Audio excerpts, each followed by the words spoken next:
평화롭입니다. 임파우스나 수녀입니다. 그동안 잘 지내셨는지요? 우리는 제2수요일의 머리에 재를 얹으며 사순여정을 시작하였습니다.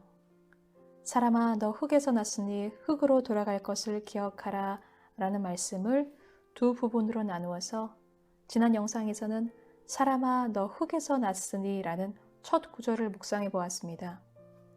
이번 달 영상은 성주광과 부활을 맞을 준비를 하며 사람아, 너 흙으로 돌아갈 것을 기억하여라 라는 말씀으로 신앙인에게 죽음과 부활은 어떤 것인지 함께 묵상해 보도록 하겠습니다. 3년째 코로나 사태가 지속되면서 참 많은 분들이 세상을 떠나셨습니다. 코로나19로 사랑하는 가족을 잃은 분들에게 삼가 위로의 인사를 드립니다. 최근 3년간 많은 분들을 떠나보내며 죽음은 우리가 계획할 수 없다는 것과 지금 사랑하는 사람들과 함께 보내는 이 순간이 얼마나 소중하고 감사한지 체험하게 되었습니다. 코로나로 인해 병실에서 함께 지내며 코로나를 이겨낸 부부도 있지만 코로나로 인해 함께 세상을 떠난 부부들도 계십니다. 똑같은 날 두 손 꼭 잡고 세상을 떠난 노부부에게는 죽음조차 사랑하는 두 사람을 갈라놓을 수 없었습니다. 우리를 위하여 돌아가시고 부활하신 예수님 안에서는 사랑은 죽음을 능가합니다. 며칠 전에 우연히 장례미사에 참여하게 되었습니다. 70세가 아직 되어 보이지 않은 글라라 자매님의 장례미사였습니다. 신부님께서 말씀하시길 글라라 자매님은 4개월 전 이 자리에서 남편 프란체스코와 마지막 인사를 나누셨다 하셨습니다. 글라라 자매님을 떠나보낸 우리는 지금 슬퍼하지만 글라라 자매님은 사랑하는 남편 프란체스코를 다시 만나 하늘에서 행복하실 것이라고 말씀하셨습니다. 사랑한다는 말 속에는 나는 당신이 영원히 죽지 않기를 바라오라는 메시지가 담겨 있습니다. 이 세상에 죽음만큼 슬픈 사건은 없습니다. 사랑하는 사람을 더 이상 볼 수 없고 그 사람의 목소리도 들을 수 없게 될 때 그 슬픔을 달래줄 수 있는 사람은 세상에 아무도 없습니다. 그 상실감은 어떤 것과도 비교할 수 없습니다. 하지만 그리스도인에게 죽음은 하느님 사랑 속에서의 영원한 삶을 의미합니다.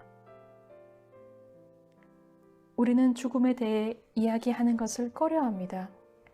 죽음에 대한 생각조차 하기 싫어합니다. 영원히 이 세상에서의 삶을 지속하기를 바랍니다. 대구 대교구 성직자 묘주 입구에 라틴어로 이렇게 쓰여져 있습니다. 호디에 미히 크라스 티비. 오늘은 나에게, 내일은 너에게. 죽음은 우리의 힘으로 연기할 수도 피할 수도 없습니다. 언젠가는 우리가 맞아서야 할 이 두 단어입니다. 사도신경으로 신앙을 고백하며 육신의 부활을 믿으며 영원한 삶을 믿나이다 하고 입으로 말하면서 사실상 얼마나 많은 분들이 죽음 후에 있는 우리 육신의 부활에 관해 알고 또 그것을 믿고 계시는지 모르겠습니다. 신자들에게 있어서 가장 중요한 교리임에도 불구하고 가장 모르는 가톨릭 교리가 바로 죽음과 부활에 관한 신앙인 것 같아서 부족하지만 이렇게 영상을 준비해 보았습니다. 너는 먼지이니 먼지로 돌아가리라. 우리가 흔히 인류 최초의 사람의 이름이라고 알고 있는 아담이라는 단어는 히브리어로 흙을 뜻하는 아다마에서 나온 단어입니다. 곧 아담은 흙에서 나온 자, 사람을 뜻합니다. 라틴어로 흙을 말하는 말은 후무스입니다. 이 단어에서 사람, 호모, 인류, 후마니타스, 겸손, 후밀리스, 그리고 영어로는 사람은 human, 인류, humanity, 겸손, humility. 사람, 인류, 겸손, 모두 흙이라는 단어에서 나온 파생어입니다. 최근 우리나라에서 장례 방식 중에 화장이 차지하는 비율이 90%를 넘었습니다. 2000년대 초만 해도 화장률이 50%가 안 되었고 1990년 초에는 20%도 되지 않았던 화장이 전국적으로 매장보다 더 많이 이루어지고 있습니다. 특히 코로나19로 인하여 최근 3년간은 화장터가 부족할 만큼 화장이 많아졌습니다. 사회적, 경제적, 시대적 여건으로 화장이 많아지고 있는 지금 가톨릭 교회에서는 화장을 허락하는지, 자연장이나 산골은 괜찮은지 궁금해 하시는 분들이 계실 것 같아서 2016년 신앙교리성에서 발표한 그리스도와 함께 부활하기 위하여 죽은 이의 매장과 화장된 유골의 보존에 대한 훈령을 함께 살펴보도록 하겠습니다. 죽은 자를 고이 묻어주는 것은 교회의 7가지 자비의 육체적 행위 중 하나입니다. 가톨릭 교회는 죽은 이들의 육신을 소중히 다루며 성스러운 장소, 특히 교회나 묘지에 매장해 왔습니다.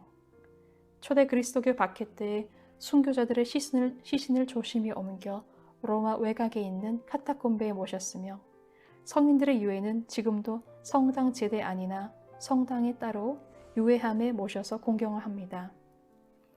여러분이 잘 아시는 바티칸 성베드로 대성전 제대 아래에는 베드로 성인의 유해가 모셔져 있습니다. 그리고 성인들의 시복 시성을 앞두고 유해 공개를 하기도 합니다. 최근 2020년 10월에 복자 까를로 아쿠티스의 유해 공개가 있었으며 또 2008년에 산조바니 로톤도에서 여러분이 잘 아시는 오상의 비오신부님의 유해 공개가 있었습니다. 테르툴리아누스는 이렇게 말합니다. 죽음으로 영혼이 육신에서 분리되지만 부활 때에 하느님께서는 우리 육신에 썩지 않는 생명을 주시며 이 육신은 우리의 영혼과 다시 결합하여 변모될 것이다. 또한 우리 시대의 교회는 부활에 대한 교회의 믿음을 선포하라는 부르심을 받는다. 죽은 이들의 부활은 그리스도인들의 확신이며 우리는 부활을 믿는 이들이다. 하느님께서는 죽음을 창조하지 않으셨습니다. 죽음은 죄의 결과입니다. 지혜서에 하느님은 죽음을 만들지 않으셨고 신자들의 멸망을 기뻐하시지 않는다. 죽음이 이 세상에 들어온 것은 악마의 시기 때문이다. 죽음에 관한 그리스도인의 관점은 교회의 전례에서 다음과 같이 훌륭하게 표현됩니다. 주님, 믿는 이들에게는 죽음이 죽음이 아니요 새로운 삶으로 옮아감이오니 세상에서 깃들이던 이 집이 허물어지면 하늘에 영원한 거처가 마련되나이다. 부활의 신앙을 사는 사람에게 죽음은 우리가 하늘에서 다시 만날 수 있는 그 순간까지의 잠깐의 이별이기에 그 슬픔을 희망으로 승화할 수 있게 됩니다. 또한 죽음 후의 부활에 대한 희망은 믿음으로 가능합니다. 우리는 누군가가 세상을 떠나시면 숨을 거두셨다, 돌아가셨다 하고 말합니다. 하느님께서 불어넣어 주신 그 숨이 끊어지면은 사람은 육신만 남게 됩니다. 돌아가셨다, 본향으로 돌아가셨다. 우리가 떠나왔던 고향으로 다시 돌아감을 의미합니다. 바오로 사도는 필리피 신자들에게 보낸 서간 3장에서 이렇게 말합니다. 우리는 하늘의 시민입니다. 그리고 그곳에서 구세주로 오실 예수 그리스도를 고대합니다. 그리스도께서는 만물을 당신께 복종시킬 수도 있는 그 권능으로 우리의 비천한 몸을 당신의 영광스러운 몸과 같은 모습으로 변화시켜 주실 것입니다. 순교자들은 부활의 신앙을 살고 있었습니다. 복자 허인백 야고보는 처형 당시 우리의 머리는 분별하여 주시오. 이후 부활할 육신이요 하고 말씀하셨으며 그의 아내는 처형터에 내버려진 남편과 교우들의 머리를 치마폭에 싸서 고이 가져와 한 곳에 모아서 양지 바른 곳에 모셨습니다. 그 당시 처형된 이의 시신을 회수하는 것은 목숨을 걸고서야만 할 수 있는 일이었습니다.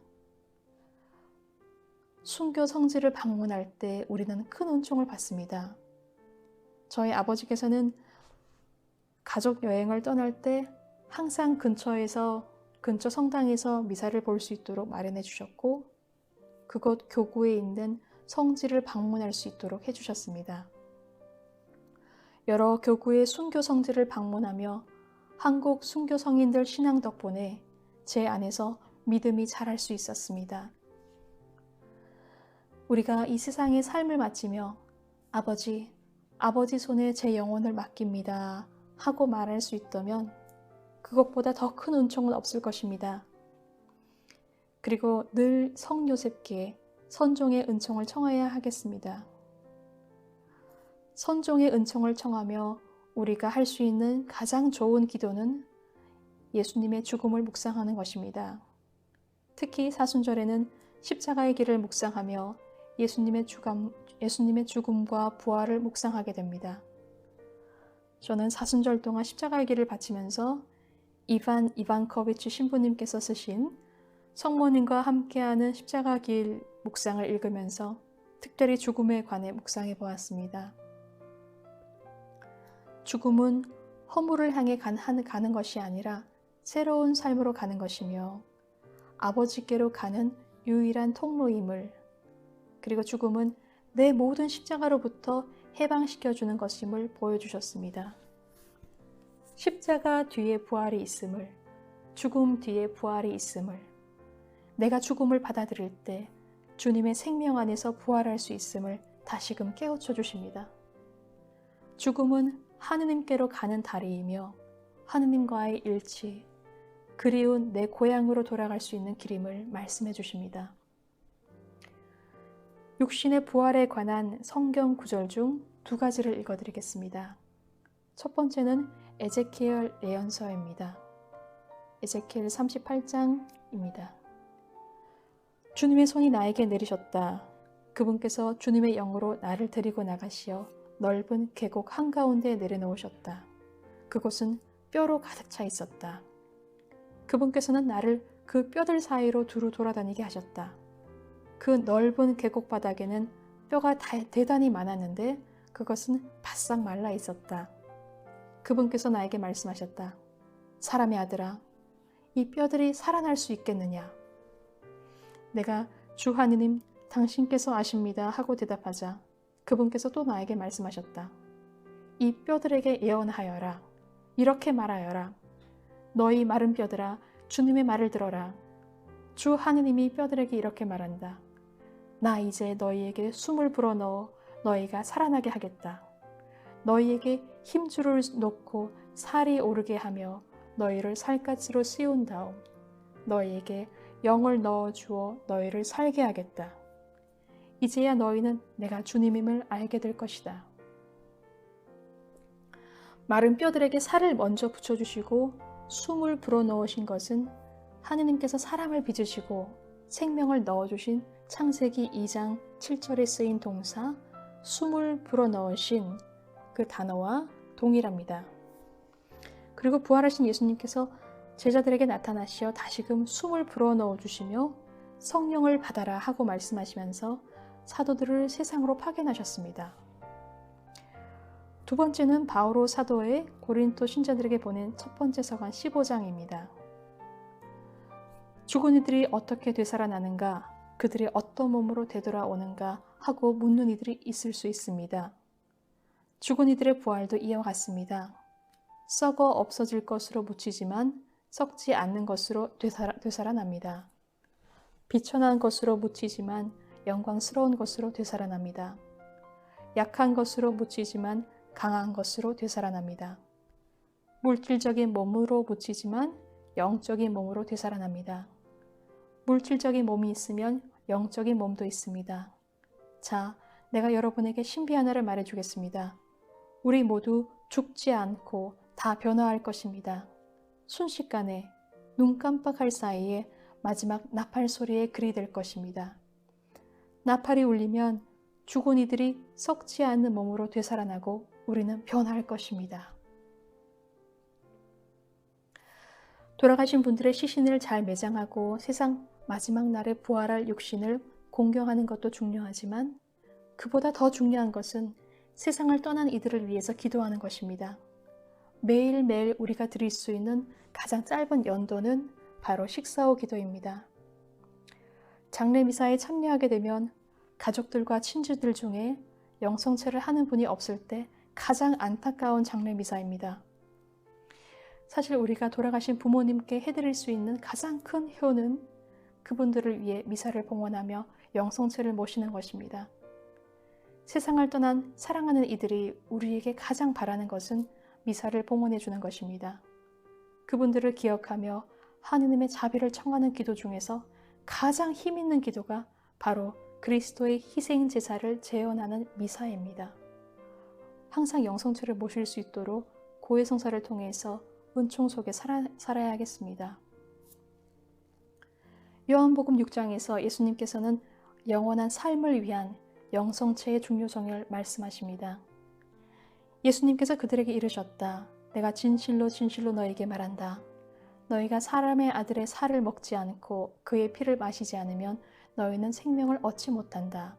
그러나 내 살을 먹고 내 피를 마시는 사람은 영원한 생명을 얻고 나도 마지막 날에 그를 다시 살릴 것이다. 내 살은 참된 양식이고 내 피는 참된 음료이다. 내 살을 먹고 내 피를 마시는 사람은 내 안에 머물고 나도 그 사람 안에 머문다. 살아계신 아버지께서 나를 보내셨고 내가 아버지로 말미암아 사는 것과 같이 나를 먹는 사람도 나로 말미암아 살 것이다. 이것이 하늘에서 내려온 빵이다. 너희 조상들이 먹고도 죽은 것과는 달리 이 빵을 먹는 사람은 영원히 살 것이다. 성체 안에 살아계시는 예수님을 너무나 사랑했던 복자 까를로 아쿠티스는 하루라도 미사 참석을 빠뜨리지 않으려고 노력했습니다. 그리고 영성체는 하늘나라로 가는 고속도로라고 말했습니다. 또 매일 미사에 참석하는 사람은 곧바로 천국에 갈 수 있다고 말했습니다. 이번 영상을 마치며 2016년 신앙교리성에서 발표한 그리스도와 함께 부활하기 위하여 죽은 이들의 매장과 화장된 유골의 보존에 대한 훈련과 2017년 한국천주교 주교회의 산골에 관한 질의응답을 간단히 요약하여 2019년 위령성월 가톨릭 신문에서 발행한 기사로 함께 살펴보도록 하겠습니다.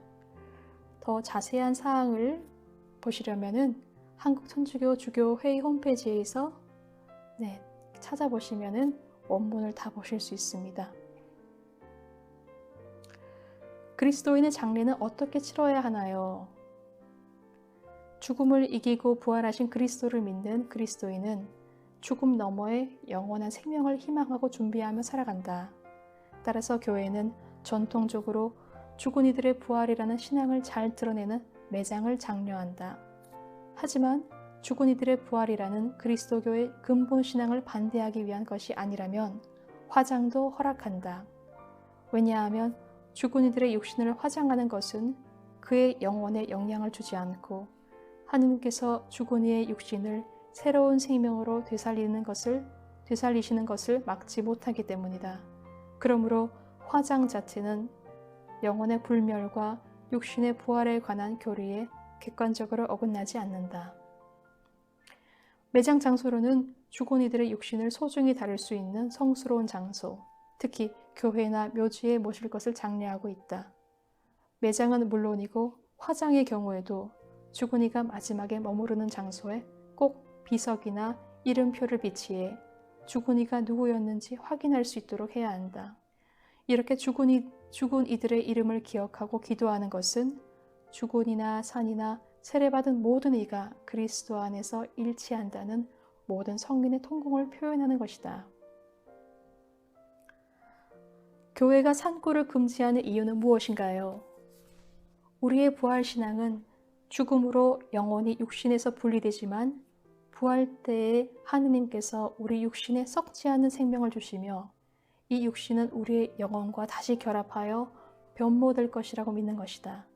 따라서 부활할 육신에 대한 존경을 표현하기 위해서 산골을 금지한다. 그리스도교 장례는 부활에 대한 교회의 믿음을 확인시키고 인간의 정체성을 이루는 중요한 부분인 인간 육신에 대한 존엄성을 보여줄 수 있어야 한다. 이에 교회는 죽음에 관한 잘못된 생각, 곧 죽음을 인간의 완전한 소멸, 자연이나 우주와 융합되는 순간, 윤회의 한 단계, 육체의 감옥에서 완전히 해방되는 것으로 여기는 그릇된 사상들과 관련된 태도를 용납하거나 그러한 예식을 허용할 수 없다라고 강조하고 있다. 산골에 관한 교회의 가르침을 전혀 모르는 상태에서 사회적인 통념에 따라 이미 산골을 한 경우가 있을 수 있다. 그러나 그렇게 실행한 산골은 무지와 착오에 따른 것일 뿐 자신의 양심을 거슬러 자유의지로 행한 잘못과는 분명히 구별된다. 그런 경우 산골을 후회하며 고인을 기억하기를 원한다면 기일에 고인을 위한 지향으로 위령 미사를 봉헌하고 위령 기도를 드리면 된다. 유골을 뿌리거나 집에 보관해도 되나요? 교회는 유골을 허공이나 땅이나 바다 등의 장소에 뿌리거나 집에 보관하는 일을 허락하지 않습니다. 교회는 합법적 이유로 시신의 화장을 선택한 경우 세상을 떠난 신자의 유골은 거룩한 장소, 곧 묘지 또는 어떤 경우에는 교회나 이를 목적으로 마련되어 교회의 관할 권위가 지정한 장소에 보존되어야 한다 하면서 화장한 뒤에 남은 유골을 뿌리거나 집에 보관하는 일은 그리스도 교리에 반대되는 것으로 금지하고 있다. 더욱이 죽은 이가 생전에 교회의 뜻에 반해서 유해를 산골하도록 유언을 했다면 교회법에 따라 장례 미사가 거부될 수 있으니 주의해야 한다. 죽은 이들의 유골을 거룩한 장소에 보존하는 일은 유가족이나 교회 공동체의 기도와 추모, 유골에 대한 존중과 부적절하거나 미신적인 관습의 방지를 위해서도 중요하다. 따라서 교회는 세상을 떠난 신자를 화장한 뒤에 유골을 뿌리거나 기념물이나 장신구, 또 다른 물건에 넣어 보관하는 행위, 유가족들이 유골을 나누어 가지는 행위는 금한다. 요즘 수목장으로 장례를 치르는 것을 자주 봅니다. 그리스도인으로서 수목장은 해도 되나요? 수목장, 자연장은 거룩한 장소인 묘지 공간에 마련된 수목, 화초, 잔디 등의 화장한 유골을 함께 담아 묻고 추모의 장소가 될 수 있도록 고인의 이름이 적힌 비석이나 표식을 세우는 것이다. 교회는 이러한 자연장이 그리스도교 부활신앙에 반대되는 이유로 선택된 것이 아니라면 허용하고 있다. 하지만 유골을 나무 주위에 뿌리는 행위는 산골로 여겨 허용하지 않는다. 주교회의는 수목장이 명시적으로 신앙 교리성 훈령이 금지하는 것, 곧 세상을 떠난 신자들의 유골을 공중이나 땅이나 바다 또는 다른 어떤 장소에 뿌리는 행위에 직접적으로 포함되지 않는다고 판단하고 있다. 수목장은 사람이 죽은 뒤에 화장한 유골을 지정된 수목의 밑이나 뿌리 주위에 묻는 것으로 어떤 의미에서는 매장이라고 볼 수 있기 때문이다. 하지만 이 경우 수목장이 나무와 함께 상생한다는 관점이나 범신론이나 자연주의 사상이 표현되지 않도록 주의해야 한다. 수목장의 경우 묘지 안에서 매장이 이루어지고 나무에 세상을 떠난 사람의 이름이 분명히 표시되어 추모의 상징적인 장소로 규정된다면, 그리고 육신의 부활이라는 그리스도교 신앙교리가 분명히 인식되고 고백된다면 그 자체가 그리스도교 신앙교리에 위배된다고 볼 수 없다. 그러나 매장이 아닌 산골 형태로 이루어지는 수목장은 그리스도교 장례의 정신에 부합하지 않는다. 더 자세한 자료는 한국천주교 주교회의 홈페이지를 찾아보시면 됩니다. 주님의 평화를 빕니다.